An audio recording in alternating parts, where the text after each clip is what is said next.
que hagan la... que saquen... ¿A qué hora vais a tener la...? Pues el museo ahora es 10:30. Sí, yo voy a... leaflet written in English, where you can find every detail of the archaeological site. So to visit, we have the Pars Urbana villa, that is the mansion erected in the 4th century AD. It's based on Casas de Peristilo. It means it was constructed around a courtyard and garden. The vast majority of the rooms were paved with mosaics, more than 1,500 square meters paved with mosaics. And also, during the visit, we are going to comment on that. The visit is going to be in Spanish. We have also more people, and also we are short of staff nowadays, right? We are situated in front of the main facade, just to start with, and also I invite you to spend a few seconds admiring the main mosaic in this room V14. It's very, very interesting, 175 square meters. It represents the scene of Achilles on Skiros, mythological scene. When it's the moment when Ulysses discovered Achilles disguised as a woman on Skiros and ordered him to fight for the Greek army. And also, it's very, very interesting, the portrait collection. It's something unique, something outstanding, a masterpiece, right? Also, the villa is divided into the living area and balneum, the bath complex, which is a sign of luxury. We have also videos and interactive panels in English inside, and also during the visit, if you have any questions, don't hesitate to ask me. Okay. I hope to enjoy. Thank you very much. Muchas gracias.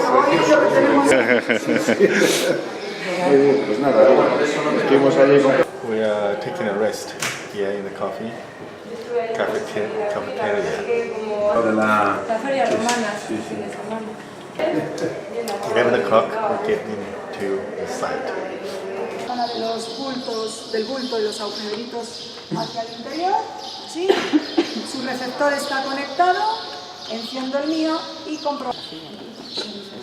Están movidos, no hay que tocarlo. Esto es lo único que queda de nuestra vida. Estos restos de muros que ahora se ricas y otras muchas gentes que intentaban entregarme peticiones. Bueno, ahora solo les quiero dar la bienvenida. ¿Qué ya no está? Pasaron tantas cosas. Aquí ya no queda ningún milagro ni ningún sitio. I'm grandfather. I spent a lot of time at my master's side. I'd start work at daybreak. Everything had to be prepared. Nos lleva a esta que es la primera de...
Have you ever seen a mosaic like this one?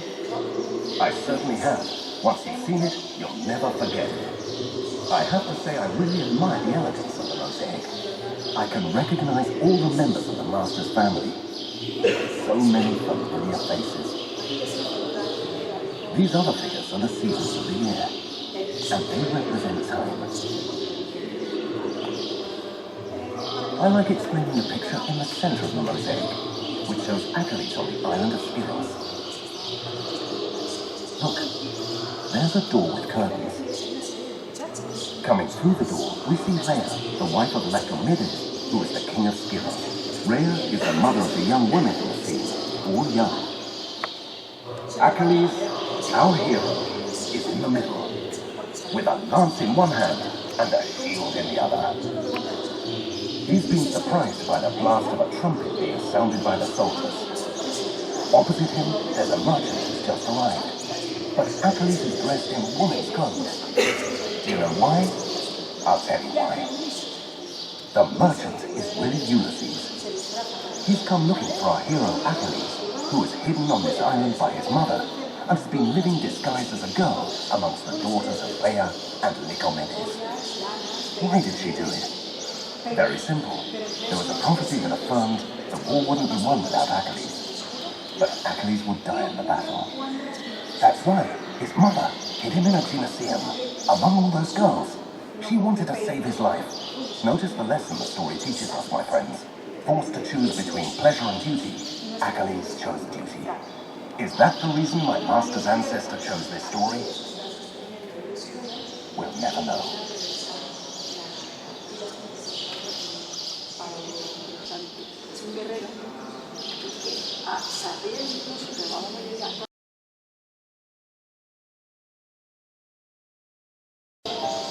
My honorable master slept in a bed of walnut wood like this one. He was so thin and fragile looking, you could hardly see him among the bedclothes. Day by day, he slept less and less. His legs had become a bit rigid. And when he was by himself, he walked with difficulty. But when he felt he was being watched, he made a great effort to walk unbowed, keeping his body as upright as possible, so that his movements would be dignified. Those of us who attended him in his bedchamber knew just how hard it was for him to keep up this appearance. He slept little and rose before dawn. For him, sleep was like an obligation he couldn't get around. Maybe that's why he was always in a bad mood when he woke up. He never appeared agitated or lost his temper, though. Being in a nervous state for him was a sign of weakness. If he felt this way, he never let it show.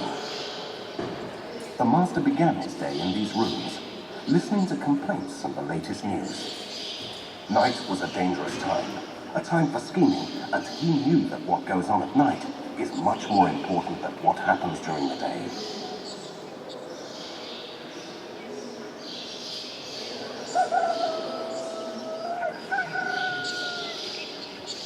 Every morning when he emerged from his chambers, all his domestic servants greeted him warmly. Those of us who worked in the house gathered at the door to his chambers very early. We all wanted to be seen by him. We didn't want to go unnoticed. No, we weren't expecting to talk to him. That's not it at all. I'll tell you what it was. We all just wanted the master to glance our way. Our master didn't employ the art of reading or writing, but he had a remarkable memory and didn't forget anyone he saw.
a spot that was not too exposed to the cold north winds.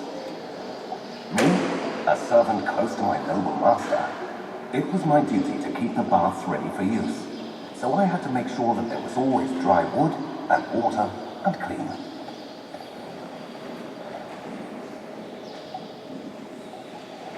An unpleasant smell of smoke.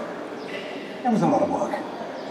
Every time the appointed hour came, according to the established protocol, I stood in front of him and made several deep bows in deep reverence to him.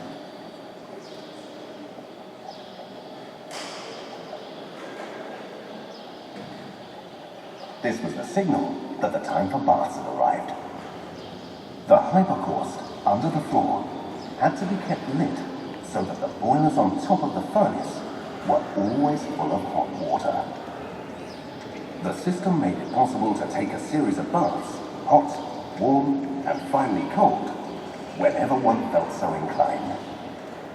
In winter, the heat inside contrasts with the bitter cold outside, where everything is frozen. If you go over that way beyond the fence, you'll come to the place where our dead relatives rest. In the mausoleum of the family lies buried the wife of my master. It was her destiny to be taken from him when she was still very young. Even after being a widower for many years, the pain he felt when he thought of her had not dulled. The tomb of his grandson is also there. He was the apple of his master's eye, the father's third son. Well, I don't want to be too gloomy, or ruin your day, esteemed visitors. But my eyes fill with tears when I look towards that spot north of our villa. You understand, don't you?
On the Castilian Meseta, between the Carrion and Pisuerga rivers, lie fertile plains and verdant forests. And it's here where we can find one of the most important concentrations of Roman villas in Hispania. Although this territory came under Roman rule in the 1st century BC, it wasn't until the middle of the 2nd century AD that the transformation of the landscape really began. Over 200 years had passed since the Romans subjugated the Cantabrians, more than 6 generations. Who remembers the brutality of the conquest?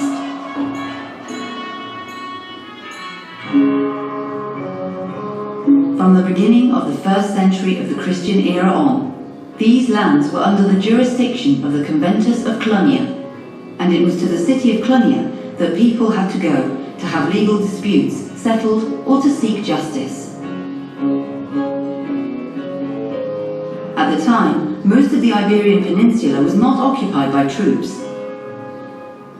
Today, we'd say it was demilitarized. The stationing of the 7th Gemina Legion in Leon was the one exception.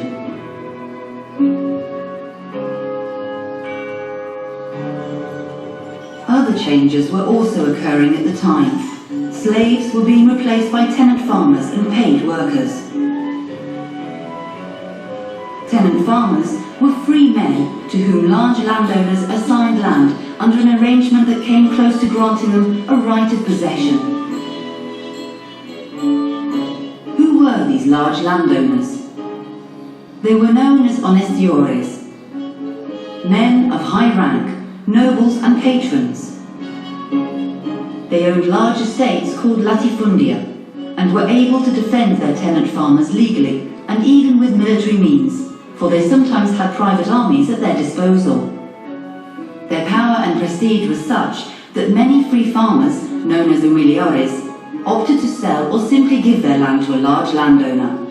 They would then continue to work the land in exchange for protection. They were still slaves in this society though. Landowners used them for agricultural work on land reserved for their own direct use. Slaves also performed domestic labour. As an incentive for their work, they were sometimes given livestock or some money. This enabled many slaves to gain the status of freed men, men and women whose condition was closer to that of free people.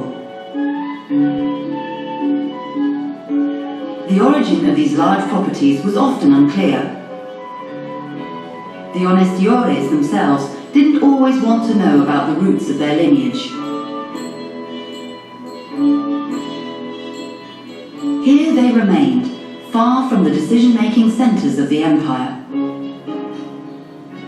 Faced with the major upheavals of the late 3rd and 4th century, many honestiores and wealthy aristocrats preferred to stay in their protected estates, where they were safe from the fighting and far from Rome's tax collectors and its enemies, the rampant bands of deserters, runaway slaves, and groups of barbarians who dared to roam the lands of imperial Rome.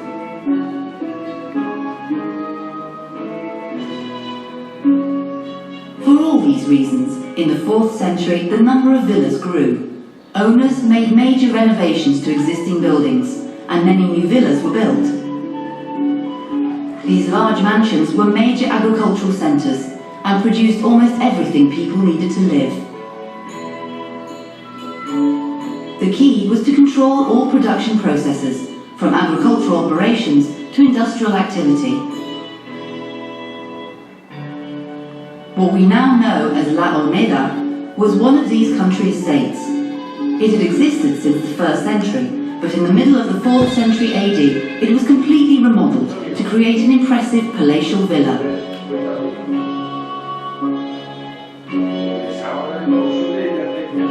During the second half of the 4th century, the powerful men who lived here enjoyed great prosperity and may have had small armed groups on hand to protect their interests.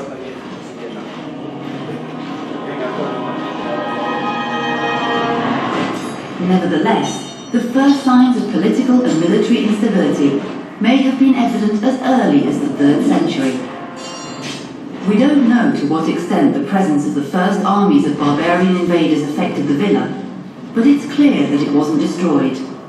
The villa continued to receive exotic products from Africa, though when the mosaics deteriorated, they were no longer repaired.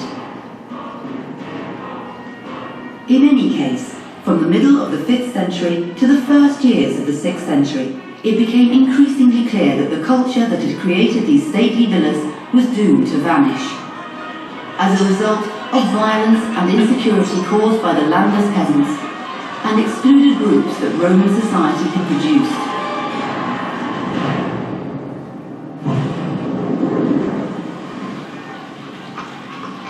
The villa slowly fell into ruin, a casualty of its abandonment and the cumulative ravages of time. The roofs fell in, metal elements were torn off, others were reused. Erosion and weeds gradually wore down and entombed the structure, and many centuries passed. So many that the existence of the villa was forgotten. Farmers even ended up cultivating the land that lay over its buried walls and mosaic floors.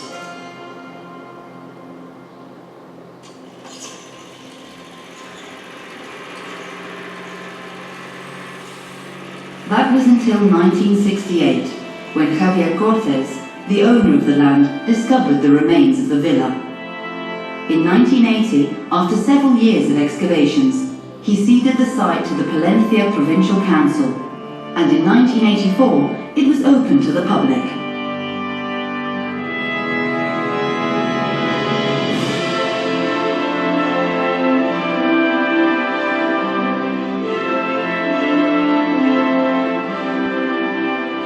Today, La Almeida is an essential part of our historical heritage. The Palencia Provincial Council has built a modern building to conserve the site and allow visitors to see it.